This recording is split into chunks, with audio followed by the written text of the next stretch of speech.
नमस्कार, मेरा नाम डॉक्टर अभिषेक बंसल है and I am chief of interventional radiology at Akash health care super speciality hospital Dwarka.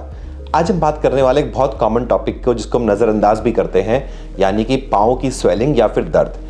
हमारे पाँव जो होते हैं हम लोग उसको फॉर ग्रांटेड लेते हैं। हमारे पास सब चीज़ों का काम का टाइम है, चाहे वो ऑफिस का काम हो, चाहे घर का काम हो या फिर कुछ भी काम हो, हम सब कुछ कर देते हैं बट अपने पैरों को नज़रअंदाज करते हैं। अगर पाँव में सूजन आ रही है या दर्द हो रहा है तो हम सोचते हैं कि ठीक है, चलो रात के टाइम पे देख लेंगे, और रात को जब टाइम आता है तो हम थकार के सो जाते हैं। फिर सोचते हैं सुबह उठ के चलो शाम को फिर देखेंगे, और ये साइकिल चलती रहती है।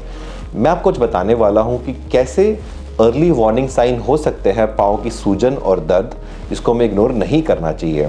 वेरिकोज वेन्स जैसे कि आप जानते होंगे बहुत कॉमन प्रॉब्लम है। 1/3 ऑफ द पॉपुलेशन को ये चीज़ होती है जिसमें पाँव में नसें सूज जाती हैं, स्वेलिंग होती है, दर्द होता है और आगे चल के स्किन खराब होके और अल्सर्स भी बन जाते हैं। तो इसीलिए हमें जानना ज़रूरी है कि अगर पाँव में लगातार खड़े होने के बाद दर्द हो रहा है या फिर कुछ आप ऐसा काम करते हैं जिसमें लॉन्ग टर्म स्टैंडिंग है, तो आप एट रिस्क हैं वेरिकोज वेन्स के। तो इस साइंस को, जैसे कि दर्द और सूजन हमने बताया, उसको इग्नोर ना कीजिए। और जैसे आपको लगता है कि ये दिक्कतें आ रही हैं तो एक बार मेडिकल अटेंशन सीख कीजिए। हम एट आकाश हॉस्पिटल एक डॉपलर टेस्ट कहते हैं जिसमें हम पाँव का अल्ट्रासाउंड करते हैं, तो उससे हम पता लगा सकते हैं कि वेरिकोज वेन्स है या नहीं है।